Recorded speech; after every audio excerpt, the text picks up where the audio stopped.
राणा स्वागत करता हूं आपका आपके अपने YouTube channel chemistry and GK Shashi Sidana पर। स्टूडेंट्स, हमारे सब्सक्राइब करें हमारे चैनल को chemistry and GK Shashi Sidana के नाम से जो चैनल आपका YouTube पर संचालित है। इसमें आपको न केवल केमिस्ट्री और जीके बल्कि बायोलॉजी, फिजिक्स, साइकोलॉजी और कॉम्पिटिटिव एग्जाम की बहुत महत्वपूर्ण जानकारियां उपलब्ध होंगी। और आप हमारे चैनल को यूट्यूब पर केमिस्ट्री बाय शशि सिडाना के नाम से सर्च कर सकते हैं।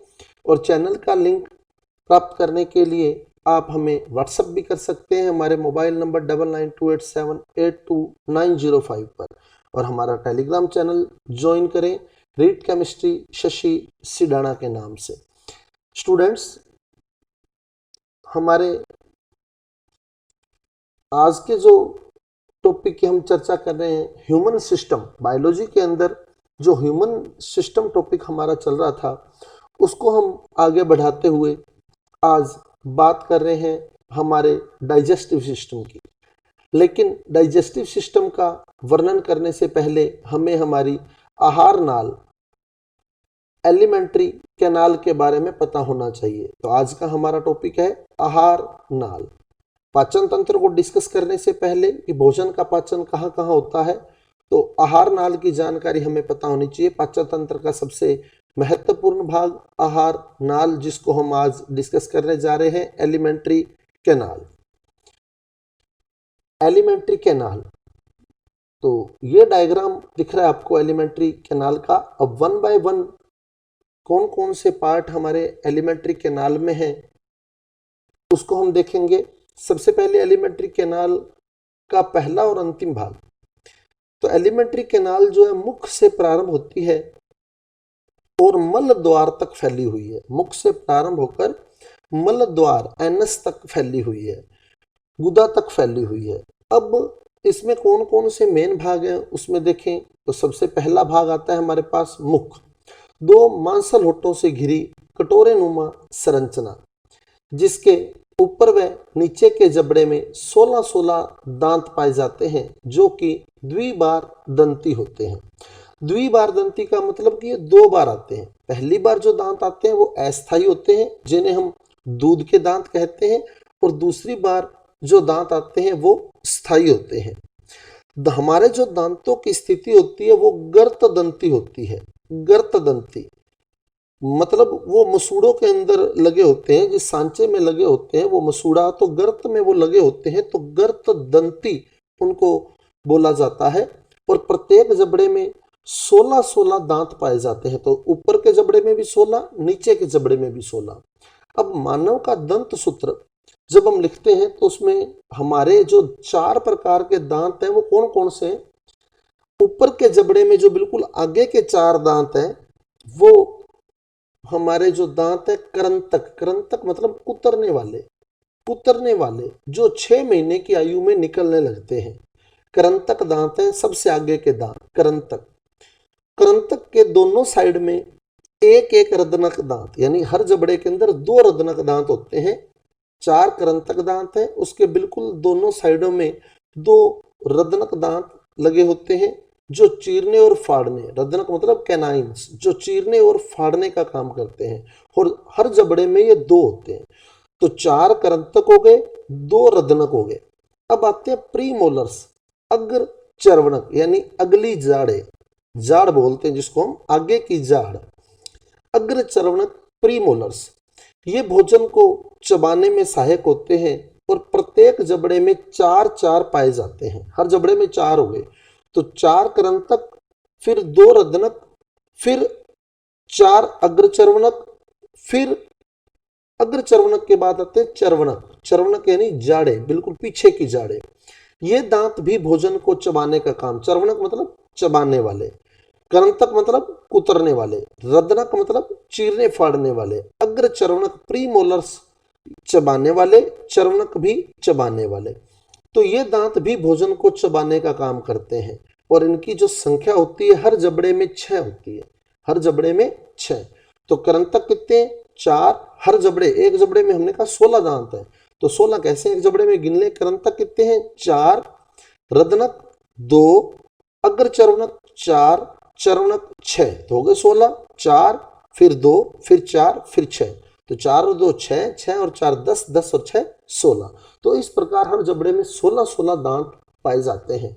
और दंत सूत्र जो है वो आधे जबड़े का लिखा जाता है। दंत सूत्र आधे जबड़े का लिखा जाता है।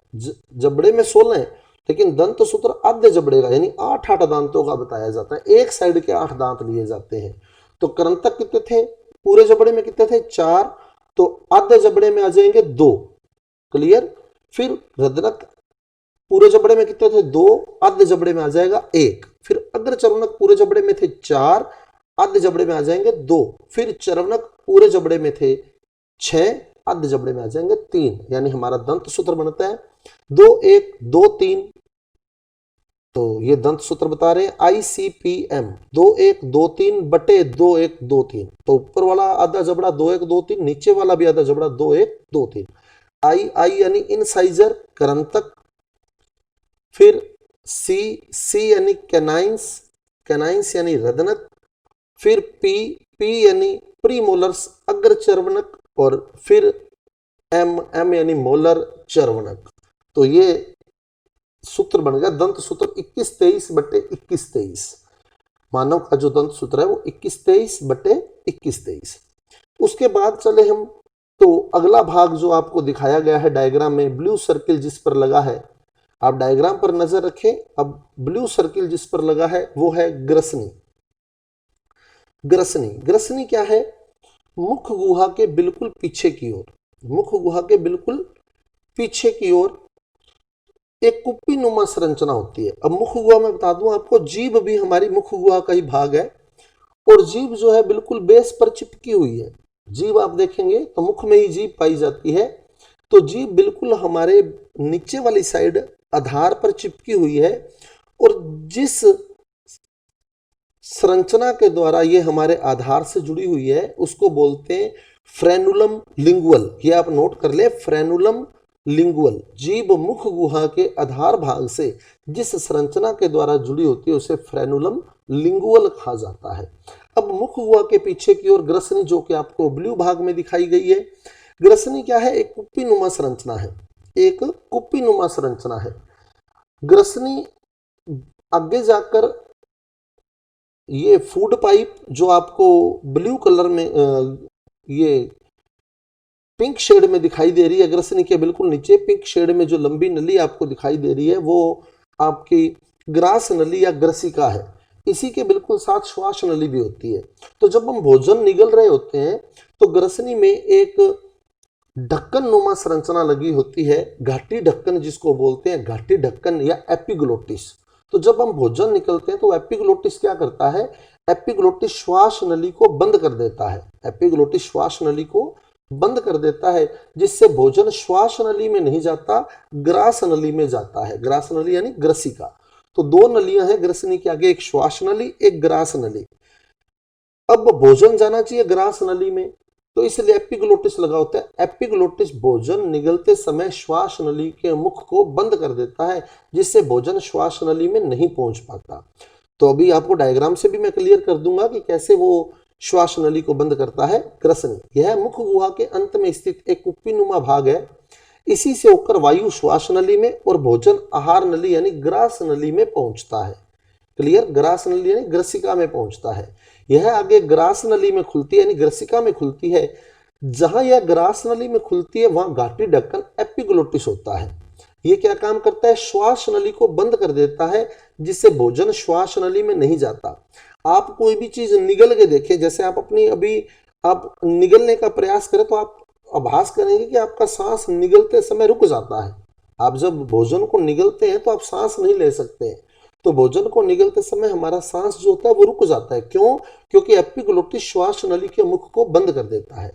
वहां घाटी ढक्कन एपिग्लोटिस होता है। इसका मुख्य कार्य भोजन निगलने के दौरान श्वास नली को बंद करना है, जिससे भोजन श्वास नली में प्रवेश नहीं कर पाता। तो भोजन जो है वो ग्रास नली में ही जाता है, श्वास नली में प्रवेश नहीं कर पाता। अभी देखें आप लोग, तो आपको डायग्राम से भी क्लियर कर देता हूं कि कैसे एपिग्लोटिस ने श्वास नली को बंद किया है।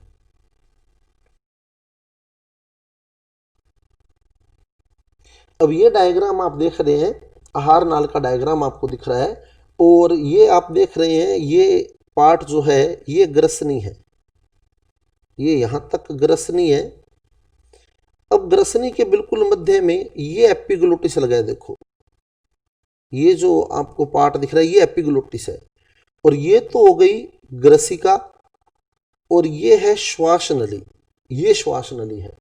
अब यहां से जब भोजन एंटर हुआ तो ग्रसनी आगे दोनों से जुड़ी हुई है, आहार नली से भी, ग्रसिका से भी, और श्वास नली से भी। अब एपिग्लोटिस ने क्या किया, ये देख सकते हैं आप, ये एपिग्लोटिस क्या कर रहा है, इसने श्वास नली को बंद कर दिया है। डायग्राम देखें आप तो आप देखेंगे कि एपिग्लोटिस ने क्या किया है, श्वास नली को बंद कर दिया है, जिससे भोजन जो है वो मुख गुहा से होता हुआ ग्रसनी, और ग्रसनी में जब आता है तो एपिग्लोटिस श्वास नली को बंद कर देता है, जिससे भोजन ग्रसिका में ही आगे बढ़ता है। तो भोजन जो है ग्रसिका में ही आगे बढ़ेगा, और ग्रसिका के आगे आता है अमाशय। क्लियर। तो एपिग्लोटिस का काम क्या है, भोजन निकलने के समय श्वास नली के मुख को बंद कर देना। तो ये डायग्राम से आपको बिल्कुल स्पष्ट दिखाया गया कि एपिग्लोटिस श्वास नली को बंद कर देता है। अब चलते हैं वापस अपने टॉपिक की ओर।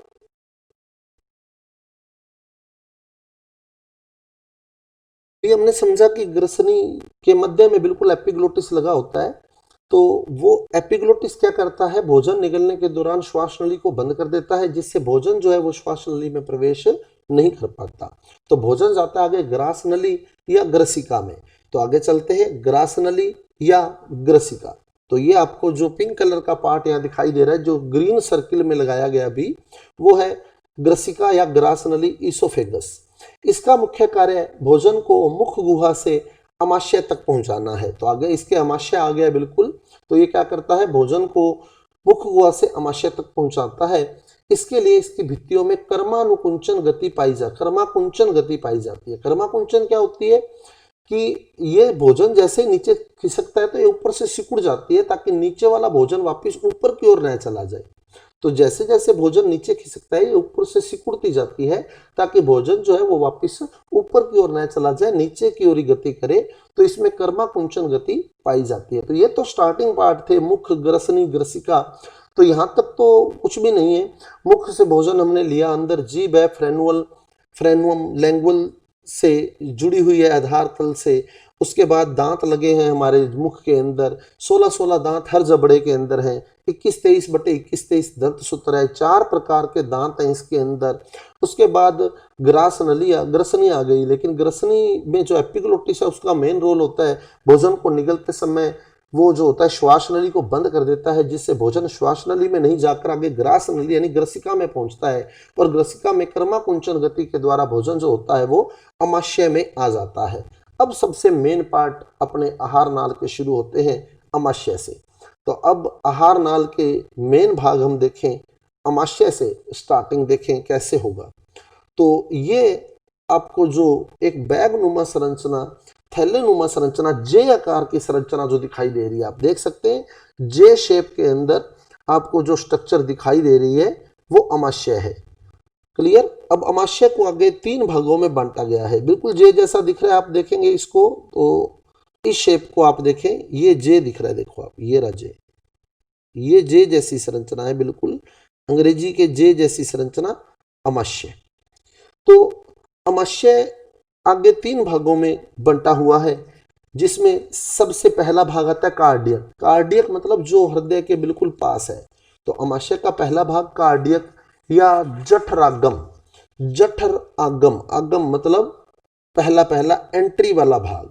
तो ये अमाशय का बायां भाग है। अब सर्किल लगा रहा हूं मैं, देखें आप लोग। तो अमाशय जो है वो जे आकार की पेशीय संरचना है, जो ग्रास नली व ग्रहणी के बीच स्थित होती है। ग्रहणी जो है वो छोटी आंत का भाग है। तो ग्रास नली यानी ग्रसिका से शुरू हुई और छोटी आंत तक ये फैली हुई है। छोटी आंत का पहला भाग जो होता है वो ग्रहणी कहलाता है। इसे पुनः 3 भागों में बांटा गया है।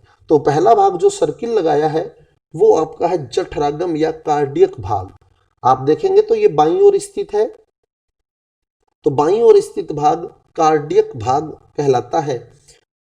और ग्रसिका अमाशय में यहीं से ही भोजन डालती है, कार्डियक भाग से ही। तो कार्डियक या जठरागम भाग, अमाशय का बायां बड़ा भाग, जहां ग्रसिका अमाशय में प्रवेश करती है। क्लियर, ग्रसिका अमाशय में इसी से प्रवेश करती है, यानी भोजन अमाशय में इसी से एंटर करता है। फिर ये जो अंतिम भाग आपको दिखाई दे रहा है, जो ग्रीन सर्किल में लगाया गया है, ये है जठर निर्गमी, यानी जठर निर्गमी, निर्गमी मतलब निर्गम यानी बाहर की ओर। तो जठर निर्गमी भाग, पाइलोरिक भाग बोला जाता है इसको। तो पाइलोरिक अथवा जठर निर्गमी भाग, अमाशय का दायां छोटा भाग, तो देख रहे हैं बिल्कुल छोटा भाग है, दायां भाग है, दायां छोटा भाग अमाशय छोटी आंत में इसी भाग से खुलता है। और छोटी आंत का जो सबसे पहला भाग है वो ग्रहणी है। तो यूं भी लिख सकते हैं हम कि अमाशय इसी भाग से यानी पाइलोरिक भाग से, जठर निर्गमी भाग से ही ग्रहणी में खुलता है।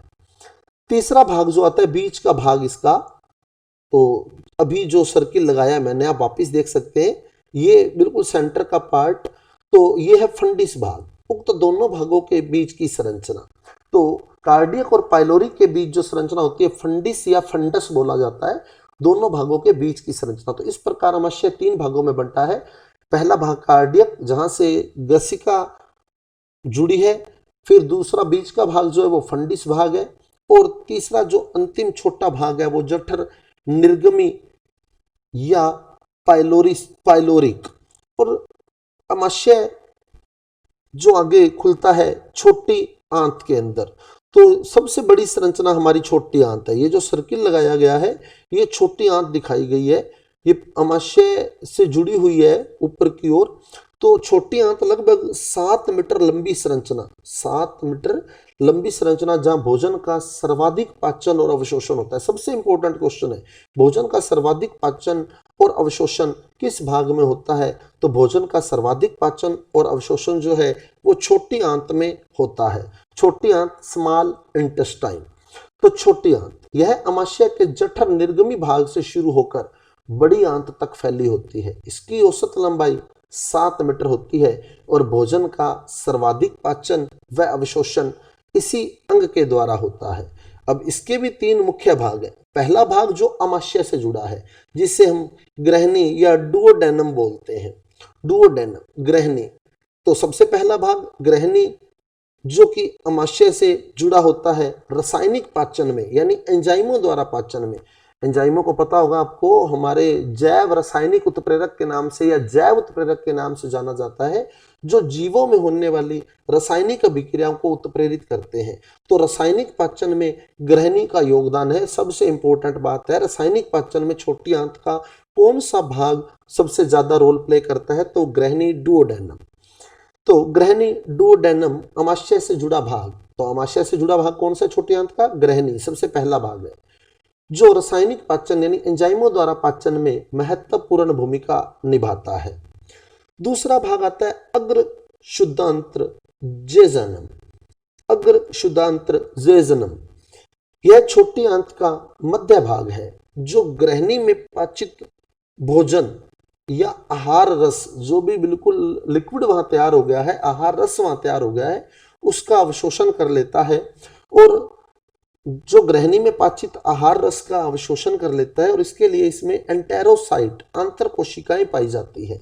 तो आंतर कोशिकाएं किस भाग में होती है? अग्र शुद्धांत्र भाग में, जेजनम भाग में। तो छोटी आंत का मध्य भाग जो ग्रहणी में पाचित आहार रस का अवशोषण करता है, इस हेतु इसमें आंतर कोशिकाएं एंटेरोसाइट्स पाई जाती हैं। तो बहुत ही इंपॉर्टेंट भाग है एंटेरोसाइट्स। किस छोटी आंत के किस भाग का हिस्सा है? तो एंटेरोसाइट जो है वो जेजनम अग्र शुद्धांत्र का हिस्सा है। उसके बाद चले हम शुद्धांत्र इलियम। शुद्धांत्र या इलियम सबसे अंतिम भाग होता है, जो बड़ी आंत में खुलता है। तो शुद्धांत्र या इलियम छोटी आंत का अंतिम भाग, जो उन पोषक तत्वों का अवशोषण करता है जो अग्र शुद्धांत्र में अवशोषित नहीं हुए। जो उन पोषक तत्वों का अवशोषण करता है जो अग्र शुद्धांत्र में अवशोषित नहीं हो पाते। इसमें विशेष रूप से पित्त लवण और विटामिन सम्मिलित है। पित्त लवण और विटामिन। तो जो अग्र शुद्धांत्र में अवशोषित नहीं हुए उनका अवशोषण शुद्धांत्र में होता है। पित्त, लवण और विटामिन, बहुत ही इंपॉर्टेंट क्वेश्चन है, पित्त, लवण और विटामिन का अवशोषण किस भाग में होता है? तो वो शुद्धांत्र इलियम में। इंग्लिश नाम ध्यान रखना, क्योंकि बहुत बार इंग्लिश में लिखा हुआ आ जाता है इलियम, हिंदी में भी इलियम ही लिख देता है वो, तो अपने शुद्धांत्र याद क्या होता है, पर वो अगला इलियम लिख देता है, जेजनम लिख देता है, डुओडेनम लिख देता है। तो इंग्लिश साथ में टर्म्स इसकी याद रखना। अब चलते हैं हम लास्ट लार्ज इंटेस्टाइन, बड़ी आंत की ओर। तो छोटी आंत के आगे जो आपको स्ट्रक्चर दिखाई दे रही है वो बड़ी आंत है। बड़ी आंत, बड़ी आंत का पहला भाग सिकम कहलाता है। बिल्कुल स्टार्टिंग में जो भाग है इसका वो है सिकम, ये बिल्कुल स्टार्टिंग पार्ट, ये सिकम है, ये वाला भाग जिसे हम अंधनाल भी बोलते हैं, अंधनाल। तो छोटी आंत के साथ जो स्टार्टिंग भाग जुड़ा होता है बिल्कुल, वो होता है सिकम। सिकम या अंधनाल जिसको बोला जाता है, सिकम या अंधनाल। तो इसमें जो आपको नीचे एक स्ट्रक्चर दिखाई दे रही है, ये वाली थोड़ी एक्स्ट्रा अभिवृद्धि है, ये देखें आप बीच में बिल्कुल छोटी सी, ये है अपेंडिक्स, कृमि रूप परिशेषिका, कृमि रूप परिशेषिका। तो सबसे इंपॉर्टेंट क्वेश्चन यही है कि कृमि रूप परिशेषिका आहार नाल के किस भाग से जुड़ी होती है या किस भाग का हिस्सा है?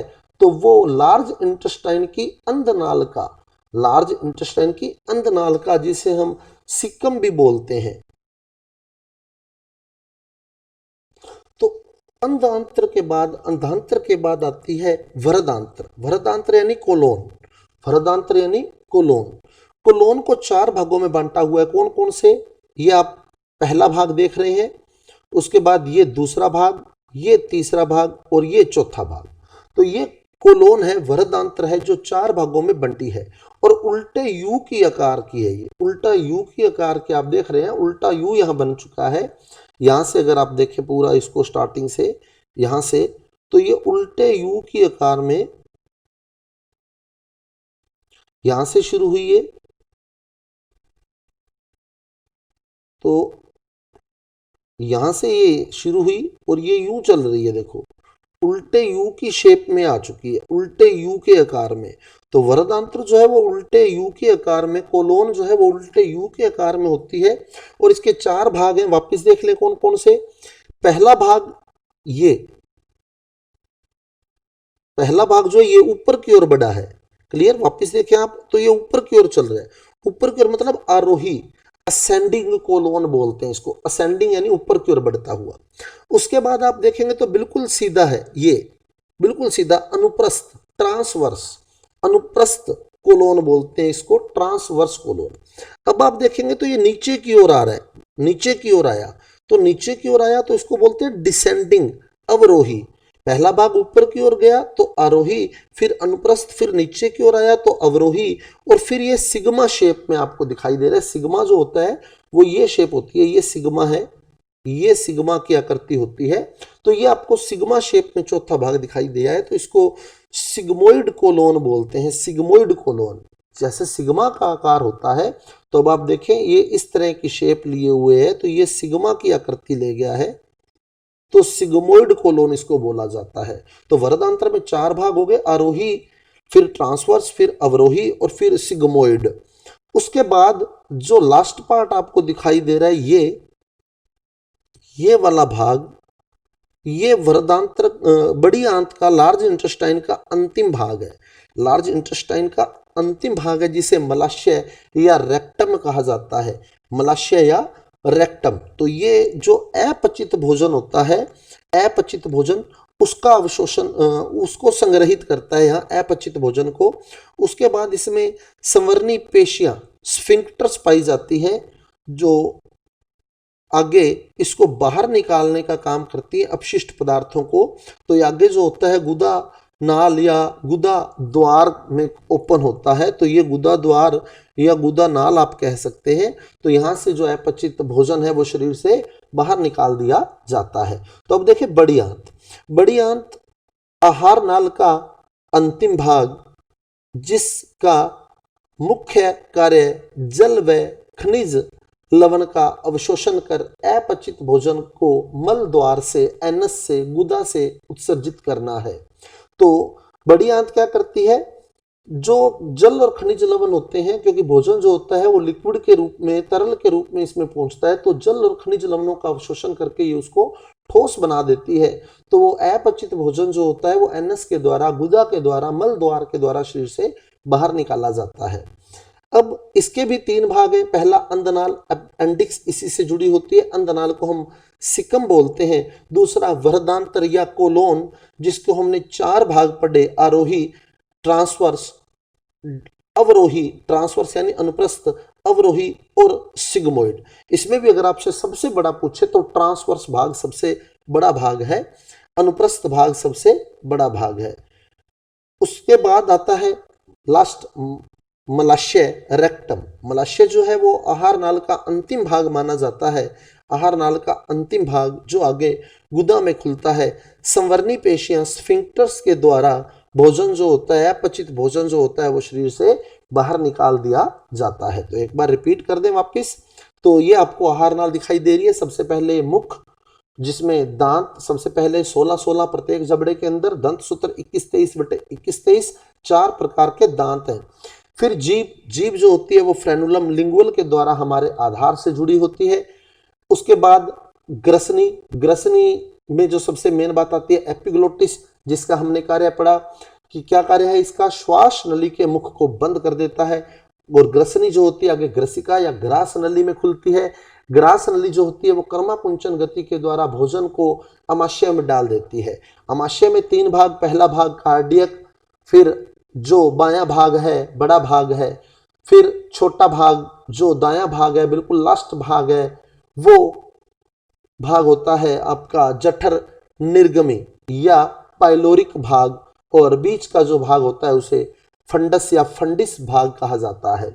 उसके बाद अमाशय खुलता है छोटी आंत में। छोटी आंत का पहला भाग ग्रहणी है। ग्रहणी जो कि रासायनिक डुओडेनम बोलते हैं जिसको, जो कि रासायनिक पाचन में भूमिका निभाता है। उसके बाद आता है जेजनम अग्र शुद्धांत्र, जिसका मुख्य कार्य जो ग्रहणी में पाचित आहार रस था उसका अवशोषण करना होता है। एंटेरोसाइट्स जो होती है वो जेजनम अग्र शुद्धांत्र में ही पाई जाती है, आंतर कोशिकाएं अग्र शुद्धांत्र में ही पाई जाती है। उसके बाद आता है शुद्धांत्र, जो छोटी आंत का लास्ट भाग है, बड़ी आंत में खुलता है। ये उन पोषक तत्वों का अवशोषण करता है जो अग्र शुद्धांत्र में अवशोषित नहीं हुए, जैसे कि पित्त, लवण और विटामिन। उसके बाद आती है बड़ी आंत। बड़ी आंत में बता दूं आपको, जीवाणु जो होते हैं बड़ी आंत में पाए जाते हैं। ये क्वेश्चन भी इंपॉर्टेंट है कि बड़ी आंत किण्वन क्रिया, किण्वन क्रिया जो होती है वो कहाँ होती है, तो वो बड़ी आंत में होती है, क्योंकि बड़ी आंत में जीवाणु पाए जाते हैं जो अपचित भोजन, शेष बचे अपचित भोजन जो होता है उसको किण्वन क्रिया द्वारा बिल्कुल तोड़ देते हैं उसको, और जो खनिज और जल, खनिज लवण बनते हैं और जल बनता है उसका, तो वो बड़ी आंत में अवशोषण हो जाता है। और अपचित भोजन जो होता है वो ठोस में बदलकर मल द्वार यानी गुदा द्वारा शरीर से बाहर निकाल दिया जाता है। और बड़ी आंत के भी हमने तीन भाग पढ़े, जिसमें पहला आता है सिकम, क्रमी रूप प्रशेषिका, अपेंडिक्स इसी से जुड़ा होता है, जिसका काम होता है सेलुलोज का पाचन करना। और हमारा जो भोजन है वो स्टार्च है, इसलिए जो अपेंडिक्स है वो हमारे में अवशेषी अंग के रूप में रह गया है, अवशेषी अंग के रूप में रह गया है। गाय वगैरह में, बकरी वगैरह में ये अपेंडिक्स पूरी रूप से विकसित होता है, क्योंकि उनका भोजन सेलुलोज है, हमारा भोजन स्टार्च है, तो अपेंडिक्स का कोई ज्यादा रोल नहीं है। वर्मी फॉर्म अपेंडिक्स बोला जाता है पूरा इसको, क्रमी रूप प्रशेषिका, तो उसका कोई रोल नहीं है हमारी बॉडी में, क्योंकि वो सेलुलोज का पाचन करता है और हमारा जो भोजन है वो स्टार्च है। फिर आता है वरदांत्र। वरदांत्र कोलोन, जो इसके चार भाग हमने पढ़े, पहला आरोही, दूसरा अनुप्रस्थ जो कि सबसे लंबा भाग है वरदांत्र का, तीसरा अवरोही और चौथा सिग्मोइड यानी सिग्माकार, सिग्मा की आकृति लिए हुए। उसके बाद लास्ट आता है मलाशय, रेक्टम। मलाशय में वो भोजन जो होता है अपचित भोजन वो एकत्रित रहता है, और फिर संवर्णी पेशियां यानी स्फिंक्टर्स के द्वारा जो गति होती है वो भोजन को एनस के मार्ग से, मल द्वार के मार्ग से, गुदा के मार्ग से शरीर से बाहर निकालने का कार्य करती है। तो स्टूडेंट्स, ये थी हमारी एलिमेंट्री कैनाल। यदि आपको मेरा वीडियो अच्छा लगा है, समझ आया है, तो कृपया मेरे वीडियो को लाइक कीजिए, शेयर कीजिए और मेरे चैनल को सब्सक्राइब कीजिए। इसी तरह के टॉपिक मैं आपको बहुत इजी वे में क्लियर करता रहूँगा। तो मिलते हैं अगले वीडियो के साथ, अगले टॉपिक के साथ, जिसमें हम डिस्कस करेंगे आहार नाल में पाचन की। धन्यवाद।